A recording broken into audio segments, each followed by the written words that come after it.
Kayam Farm is 5 acres, 4 in cropland and 1 in animal pasture. We're not certified organic, but we do practice and teach sustainable agriculture. We have 2 acres of organically grown vegetables, a small vineyard, a small orchard, berries, asparagus, educational gardens, and a large greenhouse. And we're actually about to build a second greenhouse in our animal pasture. And part of the space is really dedicated towards education, volunteering, really a Jewish agricultural outdoor classroom. And part of it is also dedicated towards more production, really trying to grow as much food as we can for people to eat it. Because we believe that local, healthy, sustainably grown food is really an end in itself. A little bit before 7, and I meet people in the field, and we do stretching exercises just to get ready for the day, and then I delegate farm tasks for everyone to do.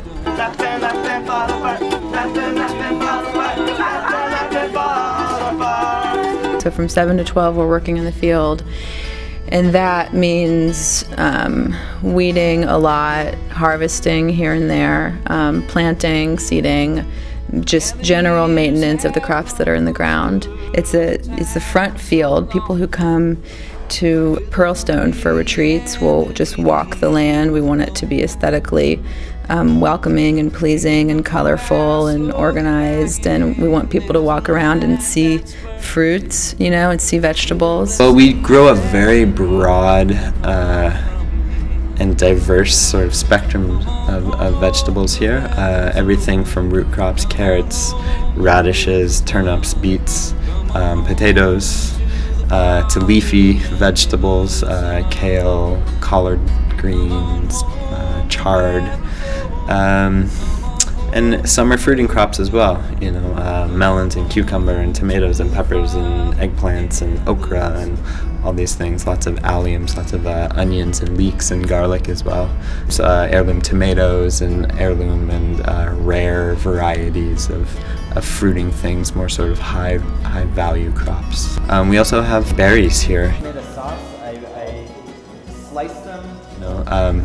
One of the big outlets for the produce here is the CSA, and that sort of drives our crop planning. Community-supported agriculture, CSA, allows for people to invest their money into land, into a farm, and in turn they get a share of the produce for the growing season.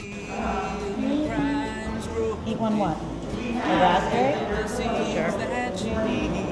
So at the beginning of the season, they get their spring greens and their spring onions and stuff like that.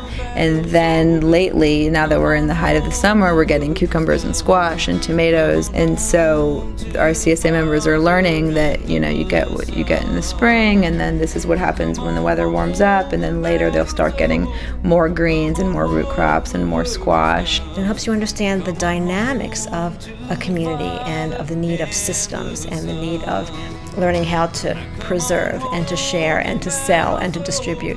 So it taught me an awful lot.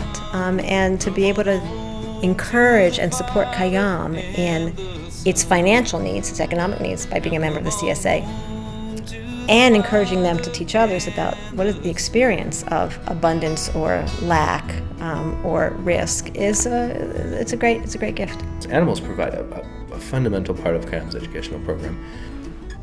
The Jewish lens of tza'ar ba'alei chayim, not causing pain to animals, really is a rich mine. There's so much Judaic textual resources and ethics around care of animals. According to Judaism, you have to feed your animals before yourself, and there's all sorts of rules around how to take care of animals. Having animals here and getting to really explore and learn and showcase those Jewish ethics around animal care is really exciting. It really makes it more concrete and real in a way that you would never get out of a book or in a closed classroom. The experience of actually coming here and seeing, wow, this is what chickens are like. This is what they do when they're happy, when they're able to scratch and peck and dust bathe and chase each other around the yard.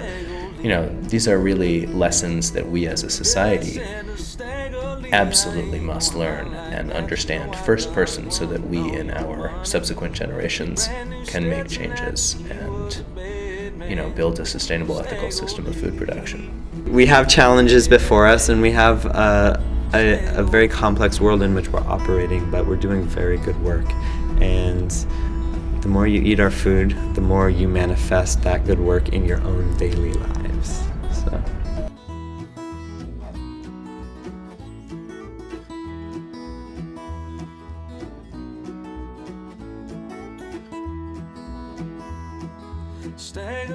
Stagger Leo, please don't take my life. You know I got 2 little darling babies, 10 a little loving wife.